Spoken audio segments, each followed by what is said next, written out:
ठंड में 5 जुगाड़ू बहुओं का गर्म लंच बॉक्स व्यापार।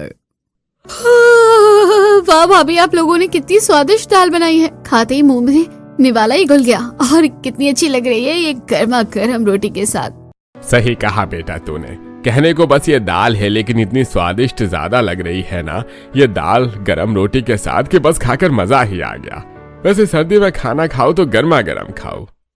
आप लोगों को गर्मा गर्म खाना खाने को मिले, इसलिए ही तो हमने आज देर से रोटी पकाई है। हम गरीबों को बस हर मौसम खाना ही तो खाने को मिल पाता है, और अगर वो भी दिल का ना मिल पाए तो बस बेकार है।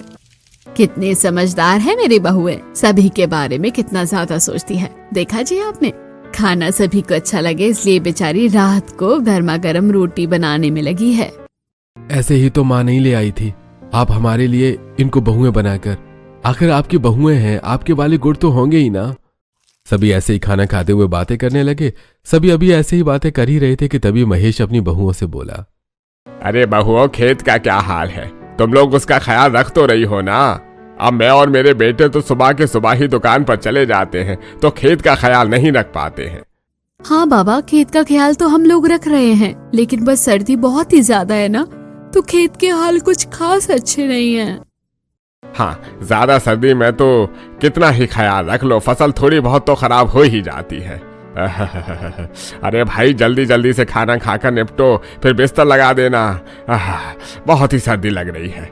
पता है बाहर तो इतना कोहरा हो रहा है कि कुछ दिखाई भी नहीं दे रहा है। जी बाबा। सभी ने महेश के बोलने पर जल्दी जल्दी से खाना खाया, जिसके बाद वो सभी बिस्तर लगाने लगे। महेश एक गरीब आदमी था जो अपने घर में अपनी 5 बहुओं, 5 बेटों, पत्नी और एक बेटी के साथ रहता था। महेश का परिवार वैसे तो बड़ा था, लेकिन महेश के बेटों का काम कोई खास नहीं था, जिसकी वजह से घर में गरीबी थी। ना उनके पास ठंड में अच्छे गर्म कपड़े थे, ना ही बिस्तर। ऐसी खाना भी उनके घर में बस सादा ही बनता था, और गरीबी में ही सभी का वक्त गुजर रहा था। महेश का एक छोटा सा खानदानी खेत था, जिसका ख्याल उसकी बहुएं रखती थी, और वो अपने बेटों के साथ दुकान पर जाया करता था। ऐसी सिलसिला जारी था, और ये आज के दिन भी रोज की तरह ही सभी ने खाने के बाद अपनी जगह को साफ किया और उन्होंने अपना बिस्तर लगाना शुरू किया। दीदी, गद्दा तो मैंने बिछा दिया है, अब पांव फैलाने को आप जो आज नई बोरी लाई थी ना, उसको बिछा दो। ये डाल दी मैंने रजाई। माँ बाबा, आप दोनों आ जाइए और इस रजाई के अंदर बैठ जाइए।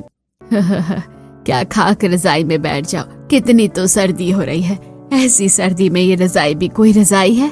सारी फटी हुई रजाई है। कैसी भी है माँ जी, है तो रजाई ही। मोनिका ने ऐसे बोलकर बात को खत्म कर दिया। कुछ ही देर के बाद पूरा परिवार एक ही गद्दे और रजाई के अंदर बैठ गया। उनके घर में बस एक गद्दा था जिस पर ही पूरा परिवार सोता था। वो लोग उसे आड़ा करके इस्तेमाल किया करते थे, और पांव फैलाने को वो वहां बोरी डालते थे।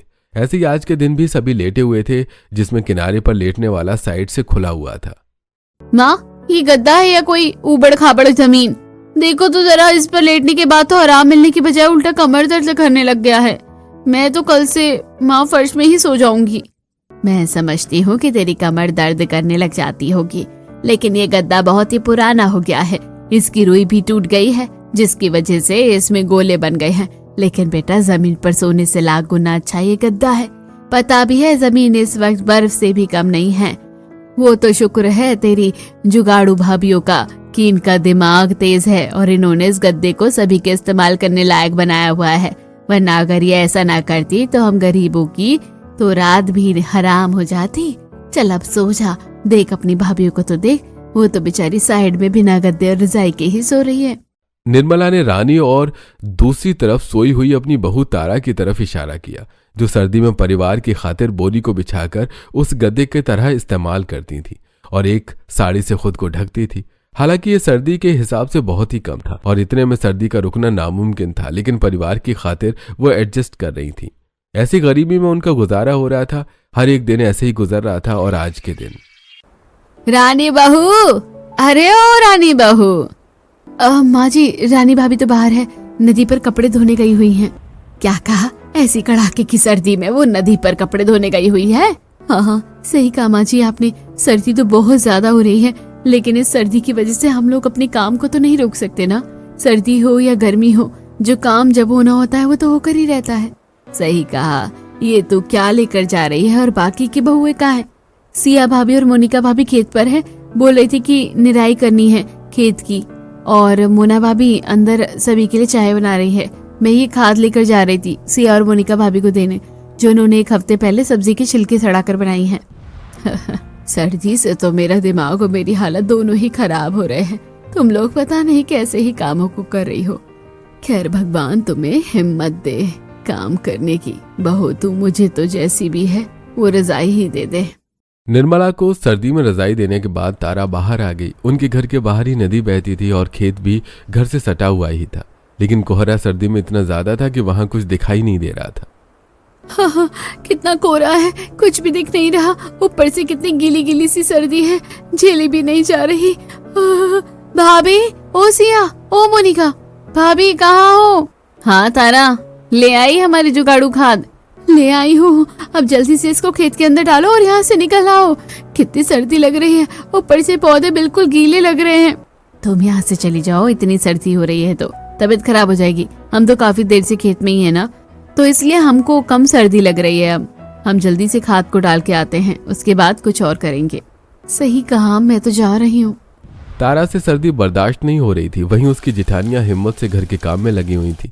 कुछ ही देर के बाद सिया और मोनिका ने खेत में खाद डाल दी और रानी ने भी नदी के पानी से कपड़े धो दिए, जिसके बाद मोना अंदर से सभी के लिए चाय लेकर आई और बहुओं को आवाज लगाने लगी। सिया भाभी, मोनिका भाभी, रानी भाभी और तारा, कहाँ हो सभी? आ जाओ, मैंने चाय बनाई है, पी लो, नहीं तो ठंडा हो जाएगा। चाय? लाओ भाई चाय दो, बड़ी सर्दी लग रही है। लगेगी ही इतनी ठंड में, आपने बर्फ से भी ठंडे पानी से कपड़े जो साफ किए थे। रानी मोना की बात को सुनकर मुस्कुराने लगी, जिसके बाद एक के बाद एक बहुएं वहां आ गईं और मोना की बनाई हुई लाल चाय का ही वो लुत्फ उठाने लगी। अभी वो सभी ठंड में चाय की चुस्कियां ले ही रही थी कि तभी वहां उन्होंने दो लड़कियों को देखा। पूनम, कोई चीज नहीं मिलेगी हमें यहाँ पर। हम यहाँ पर एकदम बेकार ही आए हैं, चल वापस चलते हैं। ये भी कोई बात हुई? हम लोग तो बेकार में ही इतना घूमे फिर। सही कहा। अरे सिया, ये दो लड़कियां कौन है? पहले तो कभी अपने गांव में हमने देखी नहीं। सुना है गांव में मिली हुए कस्बों में कोई बहुत ही अच्छा गार्डन खुला है, लोग वहाँ दूर दूर से घूमने आ रहे हैं। हो सकता है ये लड़कियाँ वहाँ ही आई हो सकता है, लेकिन ये हमारे गांव में क्या कर रही हैं? फिर इन्हें तो वहीं ही होना चाहिए ना। मैं लोगों से पूछूं क्या? परेशान लग रही हैं। सुनो सुनो लड़कियों, यहाँ आओ। सिया ने पूजा और पूनम को आवाज लगाकर अपने पास बुला लिया, जिसके बाद उन्होंने उनसे बात की। हम बहुत दूर चंडीगढ़ से घूमने आए हैं। हमने पार्क तो कल ही घूम लिया था, आज के दिन हम यहाँ का गांव देखने निकले। अभी हमें बहुत तेज भूख लग रही है, सुबह से कुछ नहीं खाया पिया है, लेकिन यहाँ तो कुछ कोई ढाबा भी नहीं है ना कोई रेस्टोरेंट। समझ नहीं आ रहा कि हम अपना पेट कहाँ जाकर भरे। सही कहा, ये कोई बात हुई कि किसी घूमने फिरने की जगह पर लोगों के खाने पीने की सुविधा नहीं है। बहुओं ने शहरी लड़कियों की पूरी बातों को अच्छे से सुन लिया और उन्हें उनकी परेशानी महसूस हुई, जिसके बाद देखो, अगर तुम हमारे गांव में किसी ढाबे रेस्टोरेंट जिसकी तुमने बात की उसकी तलाश में निकली हो, तो वो चीज तुम्हें यहाँ नहीं मिलने वाली है। इसलिए अगर तुम चाहो तो हमारे घर में खाना खा सकती हो। हम वैसे तो गरीब लोग हैं, लेकिन मेहमानों की खातिरदारी करना जानते हैं। बोलो, अगर तुम्हें बुरा न लगे तो आज का खाना हमारे साथ खा लेना। दोनों लड़कियों ने एक दूसरे का मुंह देखा, लेकिन पांचों ही बहुएं उनसे इतने अच्छे से पेश आ रही थी कि वो मना नहीं कर पाईं और उन्होंने हामी भर दी। बस फिर क्या था, जुगाड़ू बहुओं ने अपने ही खेत से थोड़े से आलू तोड़ लिए, जिसके बाद वो अपने ही खेत की सब्जी को लेकर उसे पकाने को अपने घर के बाहर बने चूल्हे पर आ गई। क्या बात है, इस गांव के लोग आज के दौर में भी चूल्हे की रोटी खाते हैं। इंटरेस्टिंग। अरे नहीं भाभी, ये चूल्हा तो रात में किसी जानवर ने गिराकर शायद तोड़ दिया है। अब हम क्या करेंगे? अरे हाँ, इसकी तो किनारी झड़ गई है। कोई बात नहीं, कोई बात नहीं, मैं इसको मिट्टी से फिर से लेप दूंगी। लेकिन अभी के लिए तुम लोग एक काम करो, कोई ईंट या बड़े पत्थर देख लो, उस पर रखकर खाना बन जाएगा। रानी की ही तरह सभी बहुएं भी काफी जुगाड़ू थी। उन्होंने आसपास देखना शुरू किया तो उन्हें एक जैसे आकार के पत्थर मिल गए, जिस पर उन्होंने चूल्हा बनाया और अपना खाना बनाया। कुछ ही देर में उनकी सब्जी और गर्मा गर्म रोटी बन गई, जो कि उन्होंने पूजा और पूनम को खाने को दी। तो कैसा लगा तुम लोगों को मेरी भाभी के हाथों का बना हुआ खाना? अच्छा है ना? सिर्फ अच्छा है नहीं, ये तो बहुत ही अच्छा है। सच में घर के बने हुए खाने से ज्यादा अच्छा तो कुछ भी नहीं हो सकता। हम लोग कब से इस खाने के स्वाद को तरस गए थे, लेकिन आज फाइनली हम लोगों को ये खाना खाने को मिल गया। सच में तारीफ झूठी नहीं है, ये खाना सच में बहुत ही स्वादिष्ट बना हुआ है। अच्छा, वैसे आप लोग ये खाना बनाकर बेच भी तो सकते हो।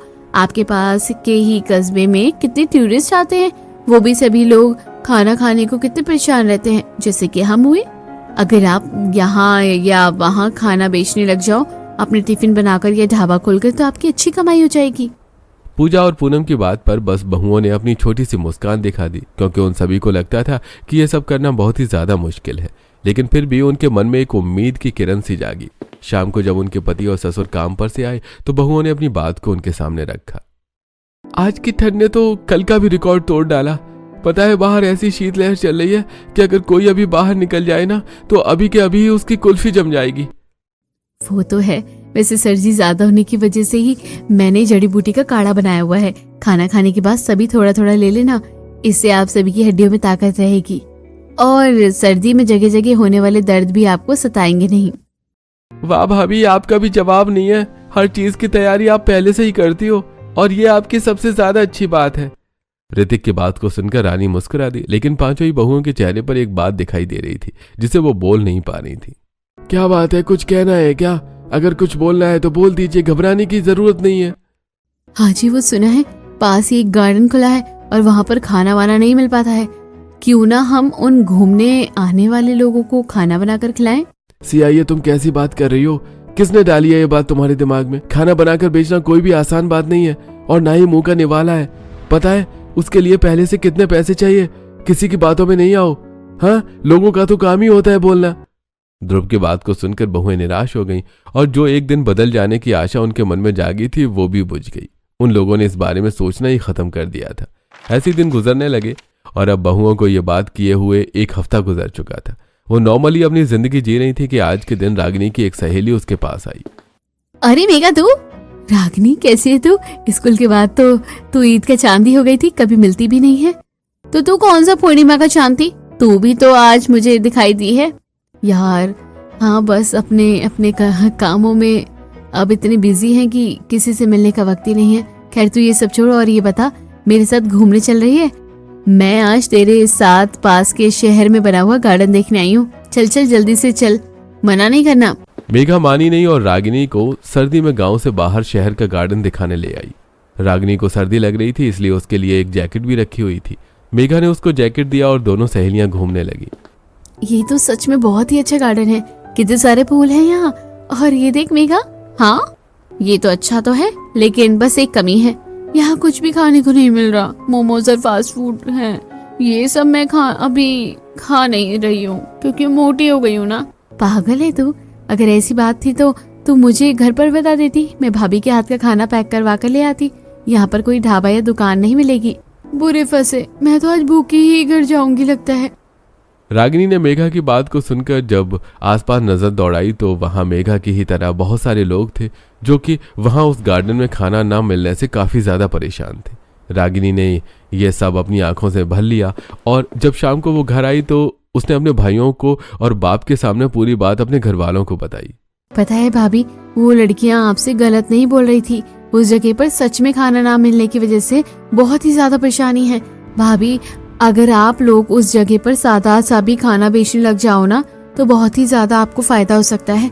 मेरी बात मानो तो मौका हाथ से नहीं जाने दो, क्योंकि ऐसे मौके बार बार नहीं आते हैं। रागिनी क्या बेकार की बातें कर रही है? तू खुद भी जानती है कि ये सब आसान नहीं है। हम कहाँ से लाएंगे इस नए काम को करने के लिए पैसे? भैया, इस काम को करने को पैसों की नहीं, दिमाग की जरूरत होती है, जो भाभीओं के अंदर कूट कूट के भरा है। आपको ये सब भले ही बहुत ही ज्यादा मुश्किल और नामुमकिन लग रहा है, लेकिन भाभी को मैं अच्छी तरह से जानती हूँ, वो ये सब कर लेंगी, बस आप लोगों ने इजाजत दे दो। रागिनी की बात को सुनकर और बहुओं के चेहरे की उम्मीद को देखकर कुछ देर सोचने के बाद उनके पति बोले, ठीक है, अगर सभी को ऐसा ही लग रहा है कि वहां खाना बेचना किफायती है तो मेरी तरफ से कोई रोक नहीं है। बेच कर देख लो, अगर ठीक लगे तो ठीक, नहीं तो जैसे गाड़ी चल रही है वैसे तो हम चला ही लेंगे। अरे वाह भैया, तो मान गए, लेकिन ये तो छोटे भाई हैं। बड़े भैया आप भी तो कुछ बोलिए। ये क्या कुछ बोलेंगे? मैं घर का मुखिया बहुओं को इजाजत दे रहा हूँ, जो करना चाहती हो कर लो, तुम लोगों को कोई नहीं रोकेगा। महेश की बात सुनकर रागिनी और सभी बहुएं खुश हो गईं। उनके पतियों और सास को भी इस सब से कोई आपत्ति नहीं थी, जिसके बाद बहुएं कल के दिन खाना बेचने जाने का प्लान बनाने लगी। हम लोग कल सादा सा खाना दाल और चावल बेचेंगे, लेकिन अभी सवाल आता है कि हम लोगों को ये खाना देंगे किस बर्तन में। मेरे दिमाग में एक जुगाड़ आ रहा है। सर्दी है तो हम भगोने को लेकर जाएंगे और लोगों को क्यों ना हम केले के पत्तों पर खाना खाने को दें। केले के पत्तों पर? तुम्हारा मतलब है कि जो हमारे गांव के केले के पेड़ है, इनके पत्ते तोड़ लो और पत्ते काट कर उन पर हम लोगों को खाना देंगे। वैसे आइडिया तो बुरा नहीं है, बल्कि काफी अच्छा आइडिया है। चलो भाभी, यही करते हैं। ठीक है भाभी, तो कल के दिन जब आप सुबह जल्दी उठकर दाल चावल बनाएगी, उस वक्त मैं और मोनिका भाभी के केले के पत्ते ले आएंगे। काश ये आइडिया पहले आ जाता, तो हम पहले से पत्तों का इंतजाम कर लेते। तारा की बात को सुनकर बहुएं बस मुस्कुरा दी, जिसके बाद वो सभी सो गए। अगली सुबह सभी बहुएं खाना बेचने जाने की फिक्र में जल्दी उठ गईं और सूरज की पहली किरण फूटने से भी पहले उन्होंने खाना बनाना शुरू कर दिया। वहीं तारा और मोनिका दोनों केले के पत्ते लेने को आ गई थी। कितनी सर्दी है, सुबह सुबह तो ये सर्दी और भी खतरनाक हो जाती है भाभी। हाँ, वो इसलिए क्योंकि हम सूरज की पहली किरण फूटने से पहले ही पेड़ पौधों के इलाके में आ गए हैं, और इसलिए तो देख यहाँ ओस भी कितनी है। सही कहा, मुझसे ज्यादा देर नहीं रुका जाएगा भाभी। जल्दी से केले के 8-10 पत्ते, इतने पत्ते काफी रहेंगे। और जल्दी से घर को चलो, फिर हमें वक्त रहते घर के काम निपटाकर काम पर भी जाना है। तारा की बात को सुनकर मोनिका ने जल्दी जल्दी से हाथ चलाए और वो केले के पत्ते लेकर अपने घर आ गई। घर आकर उन्होंने देखा कि उनकी भाभीयों ने खाना तो बना दिया था, साथ ही बेचने वाले दाल चावल भी तैयार थे, जिनको लेने के बाद वो सभी उन्हें गार्डन में बेचने जाने की तैयारी कर रही थी। आ गई बहू केले के पत्ते लेकर। अरे माँ जी, आज आप इतनी जल्दी कैसे उठ गई? और तुम भी रागनी? हाँ भाभी, आज आपके काम का पहला दिन है ना, तो हम लोगों को फिक्र हो रही थी, तो हम जल्दी उठ गए। फिक्र की क्या बात है, आपकी दुआएं हमारे साथ हमेशा ही हैं और रहेंगी भी, इसलिए फिक्र करने की कोई बात नहीं है। चलिए अब हम जाने की तैयारी करते हैं। मोनिका ने ऐसे बोलकर एक ही पत्ते के अंदर से काफी सारी प्लेट्स काट ली, जिसके बाद 8 बजने तक पांचों ही बहुएं गार्डन में दाल चावल बेचने को निकल गईं। उन्होंने दोनों चावल और दाल के भगोने को उठाया और बड़े ही संभाल कर वो उस सब को लेकर गार्डन में पहुंच गईं, जहां पर काफी लोग घूमने आए हुए थे। ये गार्डन तो सुबह से ही काफी भरकर चल रहा है, क्या बात है। चलो यहीं इसी कोने में बैठ जाते हैं, लोग यहाँ से हमें आसानी से देख लेंगे। मोनिका की बात को सुनकर सभी बहुएं एक जगह बैठ गईं और कुछ ही देर के बाद लोग उन्हें देखकर उनके पास खाना लेने आने लगे। सुनिए, आप ये दाल चावल बेच रही हैं क्या? जी हाँ, आपको देने हैं क्या? क्या बात है, घर जैसा बना हुआ हेल्दी खाना, ये जंक फूड खाने से तो लाख गुना अच्छा है। मुझे एक प्लेट फुल प्लेट दे दीजिए। जी हाँ, अभी लीजिए।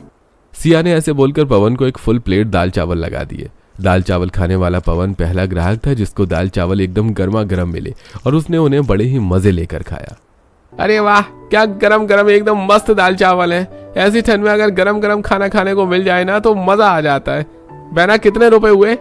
एक फुल प्लेट है पूरे 50 रुपए की। हाँ था, इतना अच्छा खाना और वो भी बस 50 रुपए में भरपेट। ये लो। पवन खाना खाने के बाद पैसे देकर वहां से चला गया। गार्डन में खाने पीने का कोई स्टॉल न होने की वजह से पांचों बहुओं का खाना बहुत ही अच्छे से बिक रहा था। देखो, अभी आए हुए बस 1 ही घंटा हुआ है और ये खाना आधा खत्म ही हो गया है। आज का हमारा दिन अच्छा है। अरे वाह, दाल चावल के स्टॉल। सुनिए, एक फुल प्लेट दाल चावल लगा दीजिए ना। देती हूँ, ये लीजिए। लाइए। अरे ये तो ठंडे हैं, ठंडे दाल चावल खाने का क्या मजा। हाँ जी, वो हमें आए हुए देरी हो गई है ना। इससे तो अच्छा मैं कोई जंक फूड ही खा लेता, कम से कम वो गर्म तो होता। लेकिन अब जब ये खाना मैंने ले ही लिया तो इसको ही खाना पड़ेगा। कार्तिक कुछ देर के बाद आया था, जिसकी वजह से अब बहुओं का खाना ठंडा हो गया था और उसे ठंडा खाना ही खाना पड़ा, जो कि उसे पसंद भी नहीं आया। ऐसे ही लगभग दोपहर तक बहुओं के सारे दाल चावल बिक गए, लेकिन अभी उनके सामने एक चुनौती भी थी। हे भगवान, कितनी सर्दी है। हमारे सारे चावल तो बिक गए, लेकिन देखने वाली बात है कि सभी बात के आए हुए लोगों को खाना ठंडा लगा। हम इसका क्या करें? भाभी, अभी हमें कुछ करने की जरूरत नहीं है। सर्दी है तो खाना ठंडा हो ही जाएगा, और अभी तो हमारी शुरुआत है ना। जब हम कुछ इस काम से बचाकर जोड़ लेंगे ना, तब हम इसका कोई इलाज करेंगे। अभी के लिए गाड़ी ऐसे ही चलने दो, और बहुत सर्दी हो रही है, जल्दी से घर चलो, अब रुका नहीं जा रहा है। सिया की बात को सुनकर सभी बहुओं ने सामान उठाया और वो अपने घर वापस आ गई, जहां उनकी सास टकटकी लगाए उनकी राह तक रही थी। बहुओं ने अपनी पहली कमाई अपनी सास के हाथों पर रख दी। बहुत बढ़िया मेरी बहू, मुझे तुमसे यही उम्मीद थी कि तुम एक दिन अपने घर के हालातों को जरूर बदलोगी। बहुओं को अपनी सास की खुशी देखकर आगे बढ़ने की हिम्मत मिली। बस फिर क्या था, अगले दिन फिर से बहुएं ऐसे ही जल्दी उठी और कल की तरह ही वो दाल चावल बेचने निकल गईं। ऐसे ही चलते चलते अब 2 हफ्ते गुजर चुके थे, जिससे कि बहुओं की कमाई भी अच्छी हुई थी, लेकिन खाना ठंडा हो जाने की दिक्कत से परेशान वो थीं, जिसकी वजह से बहुओं ने अब इस चीज को खत्म करने के बारे में प्लान बनाया। आज की रात वो अपने घर में इसी बारे में सोच रही थी। भाभी, हमारा काम तो अच्छा चल रहा है, लेकिन लोगों को ठंडा खाना खिलवाना मुझे अच्छा नहीं लगता। इसका क्या किया जा सकता है? इसका बस एक ही इलाज है, और वो है खाने को गर्मा गर्म ऐसे रख दिया जाए कि वो बार बार ना खोले और उसकी हवा अंदर ही रहे, जिससे वो ठंडा नहीं होगा। लेकिन अब ये सवाल है कि ऐसा कैसे हो सकता है? हो सकता है अगर हम खाना बनाकर उस छोटे छोटे डिब्बे में पैक करके लंच बॉक्स की तरह बेचे तो वो गर्म ही रहेगा। लेकिन इतने लंच बॉक्स आएंगे कहाँ से? हर काम को करने के दो तरीके होते हैं, पहला प्रोफेशनल और दूसरा जुगाड़ू। अब मर्जी आप लोगों की है कि आपको काम को कैसे करना है। हम केले के पत्तों से कोई जुगाड़ नहीं कर सकते हैं। सभी बहुएं ऐसे ही सोचने लगी कि तभी रानी को एक जुगाड़ सूझा। एक तरीका है, मेहनत तो जरा ज्यादा है, लेकिन हम ऐसे कर सकते हैं। मेरी बात सुनो। रानी ने अपना जुगाड़ सभी को बता दिया, जिसके बाद सभी बहुओं को वो पसंद आ गया और उन सभी ने रानी के बताए हुए तरीके से ही अगले दिन लंच बॉक्स बनाने का फैसला किया। जैसे ही अगली सुबह हुई, बहुएं बहुत ही जल्दी जाग गईं और उन्होंने केले के पत्तों में खाना रखकर उसे पत्ते से ही धागे की मदद से पूरा पैक कर दिया, जिससे कि वो एक छोटे छोटे लंच बॉक्स बन गए। और उन्होंने आज उसमें दाल चावल के साथ अपने खेत की सब्जी भी बनाकर रखी थी, जिससे कि उन्होंने उसके पैसे भी बढ़ा दिए। अब इनके अंदर से हवा तभी निकलेगी जब कोई इन्हें खोल कर खाएगा। चलो बेचने चलते हैं। वाह बहुओं, तुम्हारा दिमाग, उसकी तो दाद देनी पड़ेगी। क्या दिमाग चलाया है तुमने। भगवान तुम्हें बस कामयाबी दे। घर से अपने सास ससुर का आशीर्वाद पाकर बहुएं निकल गईं और गार्डन में वो अपना लंच बॉक्स बेचने लगीं। आज खाना पैक था, जिससे कि बहुओं को भी उसे देने में आसानी हो रही थी और लोगों को भी वो लेने में काफी कंफर्टेबल लग रहा था। ये बढ़िया है पैक हुआ लंच बॉक्स। अब खोलो तो और कहीं भी खा लो। कितने का है वैसे? इसमें दाल चावल और सब्जी है। ऊपर से ही पर्यावरण के लिए भी अच्छा है, क्योंकि इसको हमने प्लास्टिक में पैक नहीं किया है। तो इसकी कीमत 100 रुपए है। इतना अच्छा खाना और कीमत बस 100 रुपए। ये लो। बहुओं के लंच बॉक्स तो और भी ज्यादा अच्छे से बिक रहे थे। अरे वाह, लंच बॉक्स। बहना, मुझे 2 लंच बॉक्स दे दो। ऐसे ही लोग आराम से 2-2, 3-3 लंच बॉक्स लेकर जा रहे थे। ऐसी सिलसिला जारी था और आज दोपहर से भी पहले बहुओं के सारे लंच बॉक्स बिक गए थे, जिससे कि वो काफी ज्यादा खुश थी। मेहनत तो थी, लेकिन रंग लाई। भाभी, अब कल को इससे ज्यादा बनाकर लाएंगे। बहुओं की कमाई अच्छी हो रही थी। ऐसे ही अगले दिन वो और भी ज्यादा टिफिन बनाकर लाई, लेकिन उन्हें भी बेचने में कोई दिक्कत नहीं हुई। ऐसे चलते चलते अब बहुओं का काम बहुत ही अच्छा चल गया था, जिससे कि अब आसपास जंक फूड की रेडी लगाने वाले बहुओं से जलने लगे। और आज के दिन जब वो अपना खाना बेचने गई तो वहां के आदमियों ने उन्हें भगा दिया। अरे तुम कौन हो? अपने गांव से आकर हमारा धंधा चौपट करवाया हुआ है तुम लोगों ने। जाओ यहाँ से, दफा हो जाओ। अरे पर अरे समझ नहीं आया क्या? जाओ यहाँ से, या जब हम तुम्हारा बनाया हुआ खाना नाले में डाल देंगे तभी तुम्हें अकल आएगी। बहुएं अपने दूसरे गांव से होने की वजह से मजबूर हो गईं और उन्हें न चाहते हुए भी वहां से आना पड़ गया। अब बहुओं की हिम्मत टूट गई थी। कोई बात नहीं बहू, भगवान जी ना गरीबों को इतनी आसानी से खुशियां नहीं देते हैं। मैं तो जानता था ऐसा ही कुछ होगा, लेकिन हमने तुम्हें काम करने दिया क्योंकि हम चाहते थे कि जिंदगी की हकीकत तुम खुद देखो। पांचों बहुएं बस उदास ऐसी सभी की बातें सुन रही थी। अब उन्होंने सोच लिया था कि वो ये काम अब दोबारा नहीं करेंगी। ऐसे ही दिन गुजरने लगे और एक हफ्ते के बाद बिना किसी उम्मीद के पांचों बहुओं के घर गार्डन का मालिक ऋषभ आया। देखिए, आपके मेरे गार्डन में खाना बेचने से वहां बहुत लोग आ रहे थे, लेकिन जब से आप गई हैं वहां लोग आने बंद हो गए हैं। इसलिए मेरी आपसे गुजारिश है कि आप वहां फिर से आइए। मैं आपके लिए अलग से जगह बनवाऊंगा और कोई आपको नहीं भगाएगा। बोलिए। ऋषभ ने सभी को बड़े ही अच्छे से समझाया, जिसके बाद बहुएं भी फिर से उसके गार्डन में काम करने को राजी हो गईं। ऋषभ ने उनके नाम से वहां उनका कैंटीन खुलवाया, जहां अब गार्डन में आने वाले लोग बहुओं के कैंटीन में खाते थे। इससे बहुओं को भी फायदा हुआ और उनके दिन बदल गए और सभी खुशी खुशी रहने लगे।